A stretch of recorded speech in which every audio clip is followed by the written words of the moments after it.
ওং নমো ভগবতে বাসুদেবায়। জয় শ্রীকৃষ্ণ। বন্ধুরা, আজ 25শে মার্চ মঙ্গলবার।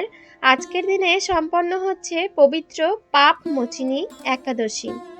বন্ধুরা, আপনারা যারা এই একাদশী ব্রত পালন করছেন অবশ্যই জানেন যে এই একাদশী ব্রতের পূর্ণ ফল পেতে গেলে ব্রতের মাহাত্ম্য শ্রবণ বা পাঠ করতে হয়। তাই যারা এই ব্রতের উপোস রয়েছেন তারা অবশ্যই শ্রবণ করুন পাপ মোচিনী একাদশীর ব্রত কথা। শুরু করছি পাপ মোচিনী একাদশীর ব্রত কথা।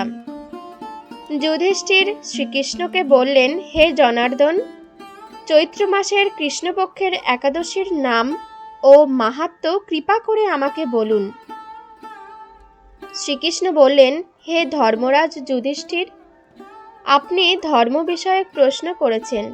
এই একাদশী সকল সুখের আধার, সিদ্ধি প্রদানকারী ও পরম মঙ্গলময়, সমস্ত পাপ থেকে নিস্তার বা মোচন করে বলে এই পবিত্র একাদশী তিথি পাপমোচিনী নামে প্রসিদ্ধ।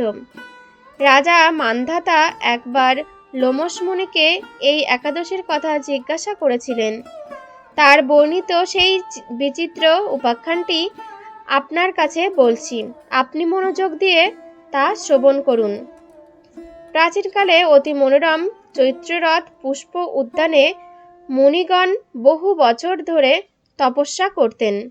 একসময় মেধাবী নামে এক ঋষিকুমার সেখানে তপস্যা করছিলেন। মঞ্জু ঘোষা নামে এক সুন্দরী অপ্সরা তাকে বশীভূত করতে চাইল, কিন্তু ঋষির অভিশাপে ভয়ে সে আশ্রমের 2 মাইল দূরে অবস্থান করতে লাগলো। বীণা বাজিয়ে মধুর স্বরে সে গান করত। একদিন মঞ্জু ঘোষা মেধাবীকে দেখে কামবাণে পীড়িতা হয়ে পড়ে।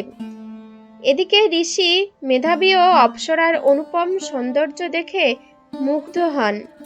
তখন সেই অপ্সরা মুনিকে নানা হাবভাব ও কটাক্ষ দ্বারা বশীভূত করে। ক্রমে কাম পরবশ মণি সাধন ভজন বিসর্জন দিয়ে তার আরাধ্য দেবকে বিস্মৃত হন।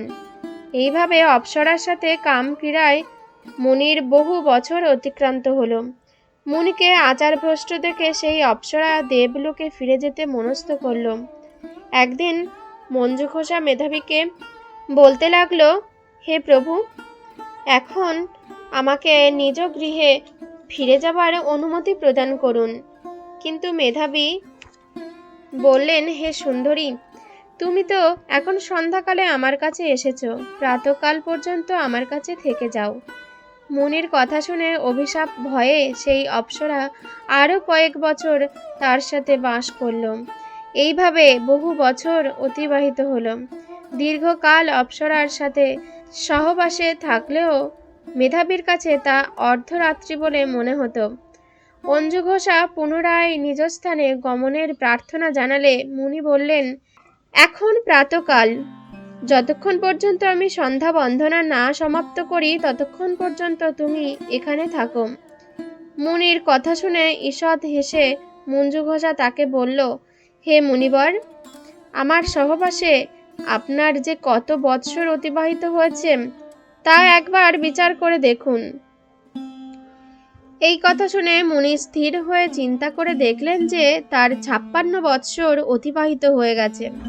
মুনি তখন মঞ্জু ঘোষের প্রতি ক্রোধ পরবশ হয়ে বললেন, রে পাপিষ্ঠে, দুরাচারিণী, তপস্যার ক্ষয়কারিণী, তোমাকে ধিক, তুমি পিশাচী হও। মেধাবীর শাপে অপ্সরার শরীর বিরূপ প্রাপ্ত হলো।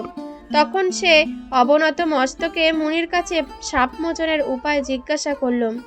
মেধাবী বললেন, হে সুন্দরী, চৈত্র মাসের কৃষ্ণপক্ষিয়া পাপমোচিনী একাদশী সর্ব পাপ ক্ষয়কারিণী।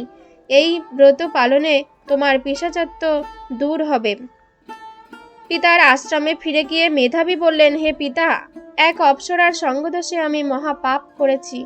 এর প্রায়শ্চিত্ত কি, তা কৃপা করে আমাকে বলুন। উত্তরে চবনমুনি বললেন, চৈত্র মাসের কৃষ্ণপক্ষিয়া পাপমোচিনী একাদশী ব্রতের প্রভাবে তোমার পাপ দূর হবে। পিতার উপদেশ শুনে মেধাবী সেই ব্রত ভক্তি ভরে পালন করল। তার সমস্ত পাপ দূর হলো। পুনরায় তিনি তপস্যার ফল লাভ করলেন। মঞ্জু ঘোষাও ওই ব্রত পালনের ফলে পিশাচত্ব থেকে মুক্ত হয়ে দিব্য দেহে স্বর্গে গমন করল। হে মহারাজ, যারা এই পাপমোচিনী একাদশী পালন করেন তাদের পূর্বকৃত সমস্ত পাপই ক্ষয় হয়। এই ব্রতকথা পাঠ ও শ্রবণে সহস্র গোদানের ফল লাভ হয়। বন্ধুরা, এতক্ষণ শ্রবণ করলেন পাপমোচিনী একাদশীর ব্রতকথা। এখন এই ব্রতের পালনের সময়সূচি আপনাদেরকে জানাবো। এই একাদশী ব্রত পালনের সময় হলো আগামীকাল অর্থাৎ 26শে মার্চ বুধবার সকাল 9:43 মধ্যে। তাহলে ভিডিওটি এই পর্যন্তই। আপনারা ভালো থাকবেন, সুস্থ থাকবেন। দেখা হবে নতুন আরও একটি ভিডিওর সাথে। জয় শ্রীকৃষ্ণ, জয় শ্রীকৃষ্ণ, জয় শ্রীকৃষ্ণ।